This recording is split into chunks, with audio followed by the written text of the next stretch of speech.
नमस्कार दोस्तों। तो आज हम लिखेंगे अभ्यास 4। लिखना शुरू कीजिए।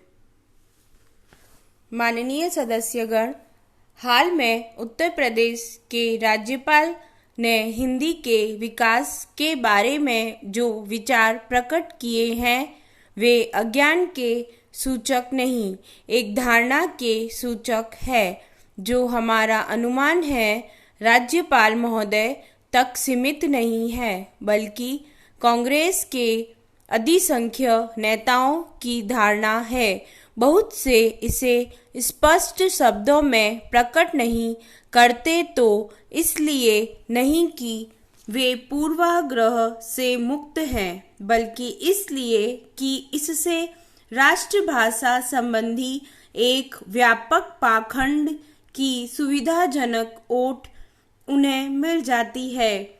राज्यपाल महोदय ने इस बात पर बहुत जोर दिया कि हिंदी का विकास अखिल भारतीय दृष्टि से ही होना चाहिए। सुनने में बात बड़ी अच्छी लगती है।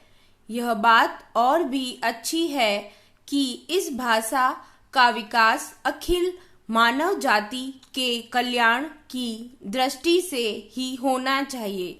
लेकिन जो लोग इस ढंग की बातें करते हैं वे न भाषा विकास के नियम समझते हैं, न किसी भाषा के विकास में कोई योग देते हैं। इस तरह के लोगों की कृपा केवल हिंदी पर होती है, क्योंकि हिंदी को संभाव्य राष्ट्रभाषा का नाम देकर इस विचार के सब लोग उस पर मनमानी लाद देना चाहते हैं और इसके स्वाभाविक विकास में रोड़ा अटकाते हैं।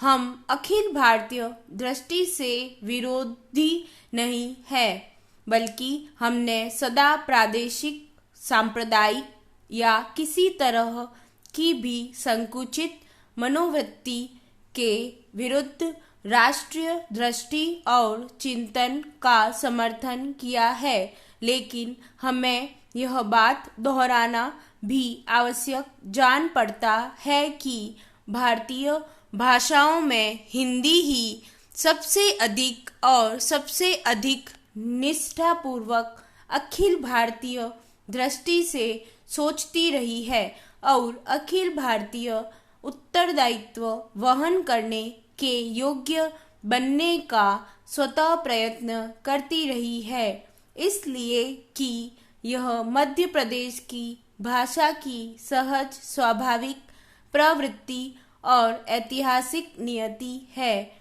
केंद्रीय सरकार राज्य सरकारों को राज्य की भाषा के विकास के लिए अनुदान देते हुए यह आशा या मांग करें कि राज्य अपनी भाषा विकास में योग देते हुए एक व्यापक दृष्टि को पनपने का प्रयत्न करे, तो यह आशा या मांग सही होगी।